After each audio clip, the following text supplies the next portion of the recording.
Good morning student. Today class 11th chemistry. Myself Ritesh Singh. Class 11th chemistry में हम आपको पिछले लेक्चर में पार्शियल प्रेशर और डाल्टन पार्शियल प्रेशर के बारे में डिस्कस किया था.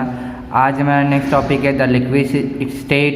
इसके में हम वेपर प्रेशर पढ़ेंगे और सरफेस टेंशन पढ़ेंगे और विस्कोसिटी के बारे में पढ़ेंगे.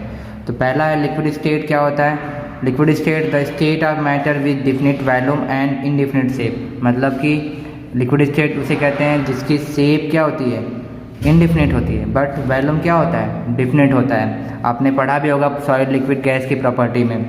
इनमें जो इंटरमीडिएट इंटरमॉलिक्यूलर फोर्स, जो इंटरमॉलिक्यूलर फोर्स होता है इनके पार्टिकल के बीच, लिक्विड के जो पार्टिकल्स होते हैं उनके बीच जो इंटरमॉलिक्यूलर फोर्स होता है वो क्या होता है, इंटरमीडिएट या मॉडरेट कह सकते हैं, या कह सकते हैं बिटवीन, मतलब कि less than solid and greater than gas. Intermediate compressibility and rigidity and density. तो इनके बीच में जो इंटरमीडिएट कंप्रेसिबिलिटी होती है, कंप्रेसिबिलिटी क्या होती है, किसी भी पार्टिकल को या किसी भी सब्सटेंस कितना क्लोजली पैक किया जा सके, वही होता है कंप्रेसिबिलिटी. एंड रिजिडिटी मतलब कितना कठोर है, कितना मजबूत है. तो इनका क्या होता है, लेस देन सॉलिड, मतलब रिजिडिटी क्या होती है, सॉलिड से लेस होती है, और डेंसिटी भी क्या होती है, सॉलिड से कम होती है. Property like evaporation, boiling and viscosity, surface tension. इनकी क्या क्या प्रॉपर्टी होती है? प्रॉपर्टी में इवेपोरेशन शो करते हैं, बॉइलिंग शो करते हैं, विस्कोसिटी शो करते हैं एंड सरफेस टेंशन शो करते हैं. ये सब इनकी लिक्विड की प्रॉपर्टी होती है. ठीक है, तो इसमें हम पढ़ेंगे प्रॉपर्टी में प्रॉपर्टी ऑफ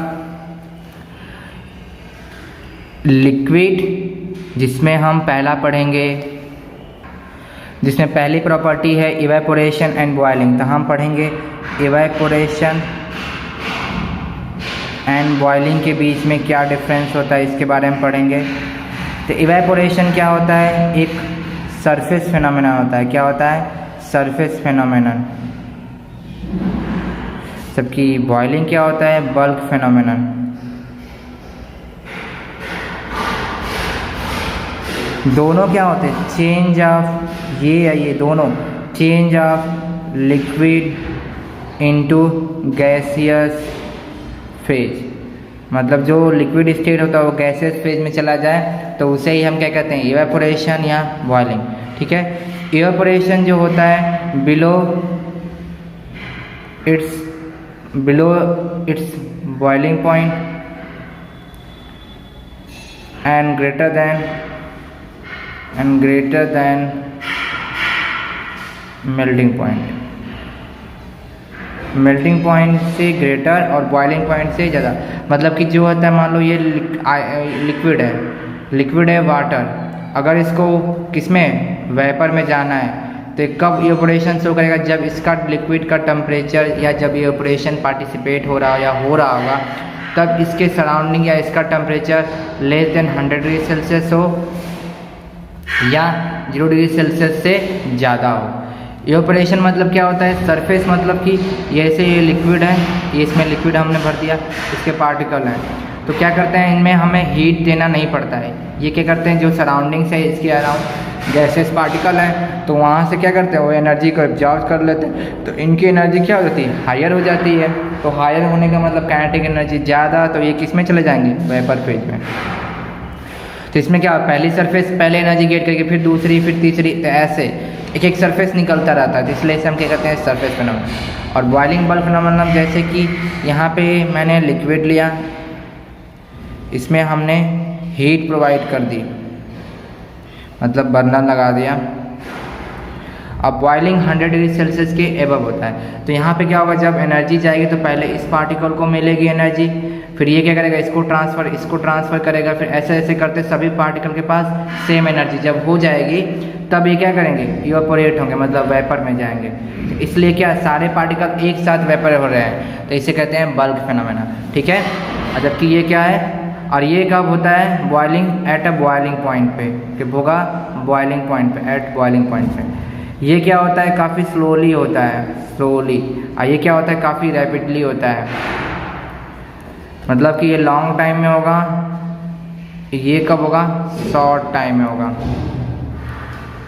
ठीक है, जब इवेपोरेशन होता है एनर्जी जो होती है इवेपोरेशन के लिए एनर्जी एब्जॉर्ब फ्रॉम सराउंडिंग से जो एनर्जी होती है गेट करते हैं, जबकि इनको एनर्जी प्रोवाइड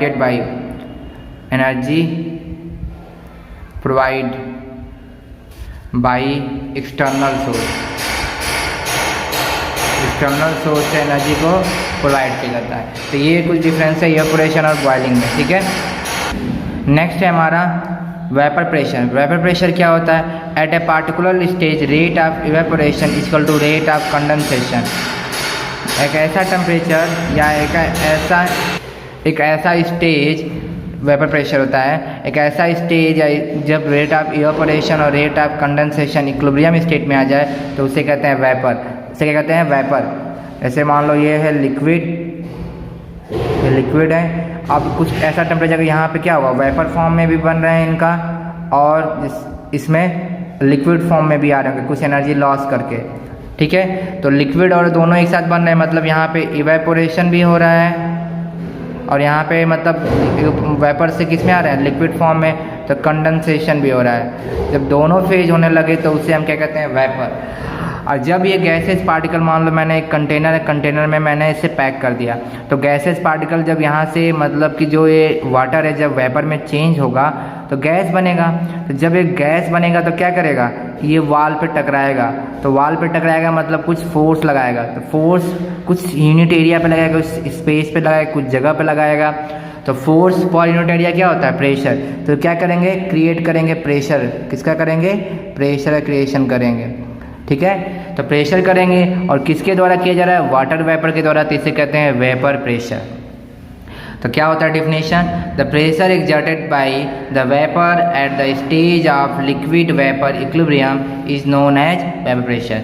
मतलब जो प्रेशर एक्सर्ट किया जाता है वेपर द्वारा वेपर लिक्विड स्टेज पे, इक्विलिब्रियम स्टेज पे, उसे हम क्या कहते हैं? वेपर प्रेशर, ठीक है। तो वेपर प्रेशर को क्या क्या फैक्टर अफेक्ट करते हैं? तो अफेक्टिंग फैक्टर वेपर प्रेशर का क्या क्या होता है? पहला टेम्परेचर। तो टेम्परेचर क्या करता है? वेपर प्रेशर जैसे जैसे इफेक्ट कैसे होगा टेम्परेचर बढ़ाएं मतलब कि लिक्विड का वेपर में बनना भी क्या होगा? बढ़ने लगेगा। तो बढ़ने लगेगा तो मतलब ज़्यादा से ज़्यादा वेपर बनेंगे, तो ज़्यादा से ज़्यादा क्या होगा? ज़्यादा से ज़्यादा क्या होगा? प्रेशर भी लगेगा। तो vapour pressure is directly proportional to temperature, मतलब Vp directly proportional to T। मतलब टेम्परेचर जब इंक्रीज करेगा तो वेपर प्रेशर भी क्या करेगा? इंक्रीज करेगा। ये डिक्रीज करेगा तो ये भी क्या करेगा? डिक्रीज करेगा, ठीक है। नेक्स्ट, नेचर ऑफ लिक्विड मतलब कि लिक्विड किस नेचर का है? मतलब कि वोलाटाइल है कि नॉन वोलाटाइल है। जैसे कि दो तरह के लिक्विड्स होते हैं, मेनली लिक्विड्स में भी प्रॉपर्टी हमें वोलाटाइल पढ़ते हैं। वोलाटाइल मतलब जो आसानी से वेपर में बन जाए, वेपर फेज में चला जाए, उसे कहते हैं वोलाटाइल, ठीक है। तो वोलाटाइल का मतलब कि जैसे ये लिक्विड है, ये दो तरह के लिक्विड मैंने लिया। एक मान लो मैंने वाटर लिया और एक मैंने ले लिया पेट्रोल किस फॉर्म में पाया जाता है? लिक्विड फॉर्म में, ठीक है। तो आपने देखा होगा कि सबसे पहले कौन वेपर बन जाता है? पेट्रोल जल्दी उड़ जाता है, जबकि लिक्विड को टाइम लगता है। तो जो पेट्रोल होता है वो ज़्यादा वोलेटाइल होता है एज कम्पेयर टू वाटर। तो जितना ज़्यादा वो जल्दी वेपर में बनेगा उतना ज़्यादा ही वेपर प्रेशर हो, जितना जल्दी वो किस में जाएगा? वेपर फेज में जाएगा, उतना ज़्यादा ही वो क्या करेगा? प्रेशर बढ़ाएगा। तो वेपर प्रेशर किस पे डिपेंड करता है? लिक्विड पे। अब लिक्विड जो होता है, नेचर ऑफ लिक्विड किस पे डिपेंड करता है? नेचर ऑफ लिक्विड किस पे डिपेंड करता है? इंटरमॉलिक्यूलर फोर्स पे। किस पे डिपेंड करता है? इंटरमॉलिक्यूलर फोर्स पे। तो इंटरमॉलिक्यूलर फोर्स जितना ज़्यादा होगा उतना ही ज़्यादा लिक्विड क्या होगा? कंडेंस फॉर्म में होगा, मतलब क्लोजली पैक होगा, तो उतनी आसानी से वेपर फेज में वो नहीं जाएगा। और जबकि जितना इंटरमॉलिक्यूलर फोर्स कम होगा उतना ज़्यादा आसानी से वेपर फेज में वो चला जाएगा। तो इस पे डिपेंड करता है। तो vapour pressure is inversely proportional to intermolecular force. तो आज के लिए इतना ही। नेक्स्ट टॉपिक में हम आपको बात करेंगे surface tension and boiling point, viscosity, इसके बारे में हम डिस्कस करेंगे। तो आज के लिए इतना। Thank you, have a nice day.